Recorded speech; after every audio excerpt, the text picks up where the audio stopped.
ચાલો ગુણવંત શાહના શિક્ષણ પરના આ ધારદાર વિચારોને સમજીએ. લેખકની શરૂઆત જ એકદમ તીખી છે.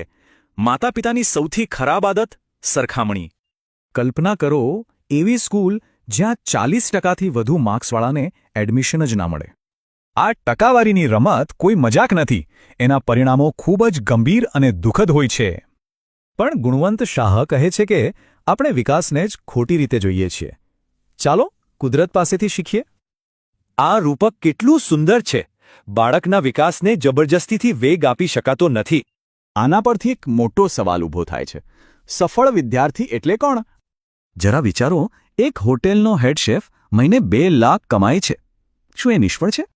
લેખક હિંમતને એક નવા દૃષ્ટિકોણથી જુએ છે. જીવન ટૂંકાવાની હિંમત અને કંઈક નવું શરૂ કરવાની હિંમત.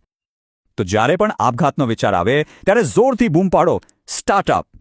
અને જો બૂમ પાડવાથી પણ મન શાંત ન થાય તો આ એક અદ્ભુત ઉપાય અજમાવી જુઓ. તો આખી વાતનો સાર એ છે કે હતાશાની ઊર્જાને સર્જન અને સહાનુભૂતિમાં બદલી નાખો.